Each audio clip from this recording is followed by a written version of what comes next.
On the Elmhurst exit, just off the Lodge Freeway, you'll find a community of homes, all colorful, all distinct, and all tiny.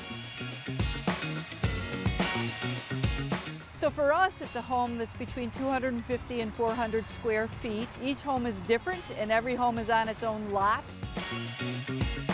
So to give you an idea of how big this house is, I'm 5'4", and this is 350 square feet.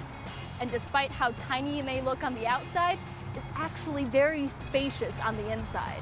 They have everything a home needs: a kitchen, a bathroom, a living room, sometimes even a separate bedroom. And most importantly, a person who really needs it to call it home.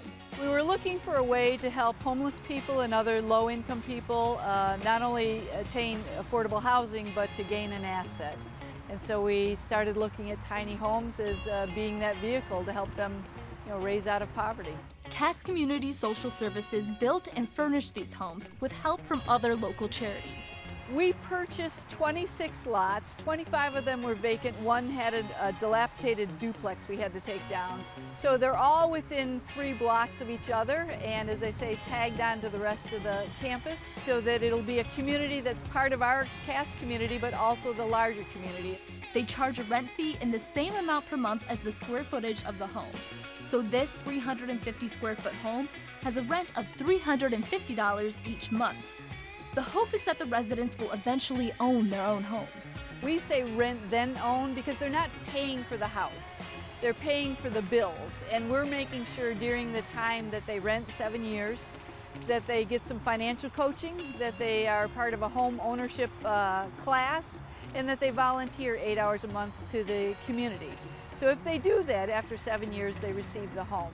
For former Pastor David Leanhouse, this tiny home is everything he could think to ask for. Yeah, I was a pastor in the Cleveland area, and I got this disability. I lived in what is called a parsonage, and when I lost my job because of the disability, the parsonage went to the next pastor. I had to move out by June 30th of last year, and I hadn't prepared for all this. This came real suddenly. He was living with family until he was accepted into the Tiny Homes program and was able to move into his own place. My brother Jim came in and walked behind me, and when he walked in, he looked at the bathroom, he looked at the front room, he looked at the ceiling, and he said to me, "Dave, this is all you need. This is great." And those were my thoughts too. I just like everything being close. That really helps me. They are so happy. My home, my porch, and the fact that they're different and distinctive and attractive, they are just happy. Very sweet story, very sweet. Currently, 7 homes have been built, 6 of which have residents, and they plan to build another 18 for singles and couples, and hopefully an additional 10 for families. They've stopped accepting applications for now, but hopefully they will get more funding so they can build more in the future. For more information about this, if you're interested, visit our Live in the D Facebook page, or the page rather, at clickondetroit.com. An important distinction there.